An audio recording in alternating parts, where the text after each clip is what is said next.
आपको शोकार्ड बताने वाले लोगों की किस प्रकार एक के बाद एक बेल रिजेक्ट हो रही है। 30 मई से मनी लॉन्ड्रिंग के मामले को लेकर सिकंदर जैन जेल में है, 11 महीने हो गए। 7वीं बार उनकी आज बेल रिजेक्ट हुई है।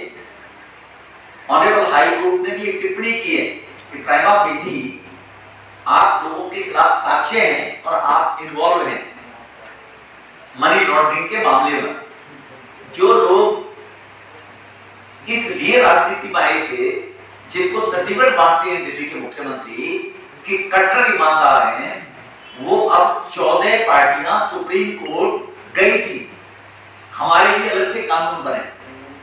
तो पहले सुप्रीम कोर्ट ने कल लताड़ लगाकर भेजा कि तुम्हारा कानून देश का सबके लिए बराबर है, आपके लिए स्पेशल गाइडलाइंस नहीं जारी की जा सकती। सड़कों पर ये निश्चित हो गया, अदालतें कोई निर्णय देती हैं तो साक्ष्यों के आधार पर देती हैं, सबूतों के आधार पर निर्णय होते हैं।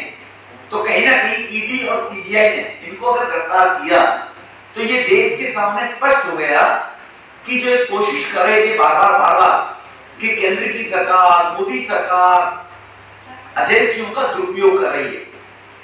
देश के प्रधानमंत्री जी ने जैसे कहा कि 2014 में मोदी साहब को इसलिए लोग देश के लेकर आए थे कि भ्रष्टाचारियों से देश को बचाना था। मनमोहन सिंह जी के जमाने में इन्हीं एजेंसियों के द्वारा रेट डालकर जो रिकवरी हुई वो 3500 से 4000 करोड़ की हुई थी केवल। आज 1,10,000 करोड़ की रिकवरी पिछले 8 साल में हुई है। ये साबित करती है कि जो भ्रष्ट अधिकारी, भ्रष्ट कर्मचारी, भ्रष्ट व्यापारी, भ्रष्ट जो लोग हैं, जो जनता के पैसे को डकारते थे, जेल में 6 महीने काट कर आ गए, बाहर आकर फिर सीना कॉलर बांधकर घूमने लगे। अब उन लोगों के लिए ये खतरे की घंटी है। आज जो विपक्ष के लोग चिल्ला रहे हैं, उनका चिल्लाना अब इस बात का साक्ष्य सबूत है कि वो घबरा रहे हैं कि ये उनके गले तक अब फंदा आने वाला है। तो वो इकट्ठे होकर जो चिल्ला रहे हैं, बड़े बड़े नेता, जो बड़ी बड़ी पार्टी, वो बेल पर मां बेटा, और ये कुछ जेल में है लोग। तो बेल पर और जेल में इस प्रकार के लोगों के बारे में ये जानकारी मिल गई। जहां तक मनीष सिसोदिया जी की बेल लगी, सीबीआई को 2 हफ्ते का टाइम जवाब देने के लिए मांगा है और कहा है कि प्राइमा फेसी जो सीबीआई की चार्जशीट है उसमें आप दोषी हैं। 4 कंपनियों के साथ कहीं ना कहीं आपकी इन्वॉल्वमेंट सामने आ रही है।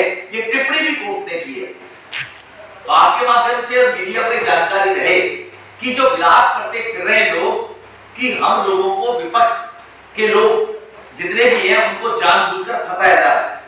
कांग्रेस के नेता विलाप करने चले गए थे बाहर और वहां कह रहे थे लोकतंत्र खतरे में है।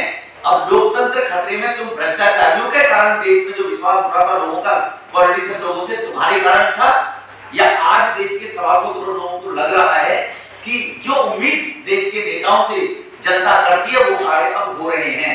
तो इसीलिए आज आपको इस बात के लिए कष्ट दिया, आपकी जानकारी में देने के लिए कि केजरीवाल साहब निकलकर सामने आए और केजरीवाल कहें कि क्या अदालतों के ऊपर भी कोई टिप्पणी करें, कि अदालतों पर भी प्रेशर बनाएं, जैसे राहुल बाबा गए थे लाल लश्कर के साथ अपनी गुजरात के अंदर अदालत के अंदर बेल के लिए। उसी प्रकार से केजरीवाल साहब जो दबाव बनाना चाहते हैं, आज भी इन लोगों ने काले कपड़े पहनकर इस प्रकार की नौटंकी की है कि अब राजपथ तक जाना चाहते हैं विपक्ष के नेता। तो ये स्पष्ट हो गया है कि 14 दल कहीं ना कहीं इनकी इन्वॉल्वमेंट भ्रष्टाचार के सिस्टम में है और ये घबराए हुए हैं। तो ये बार बार कहते थे अच्छे दिन आने वाले, जो मोदी साहब ने कहा था, तो एक टिप्पणी क्या करते थे, अच्छे दिन नजर नहीं आ रहे। तो अब नेचुरल है, वो ठीक कहते थे, उनको आभास था इन लोगों के, ऐसे भ्रष्ट करप्ट लोगों के देश में बुरे दिन चल रहे हैं और देश के 125 करोड़ लोग, गरीब, वंचित, उपेक्षित, आदिवासी, उनके अच्छे दिन चल रहे हैं। जो देश के प्रधानमंत्री ने कहा वो हमारे सामने स्पष्ट हो गया है। इतनी बात आपके सामने आज रख ली थी।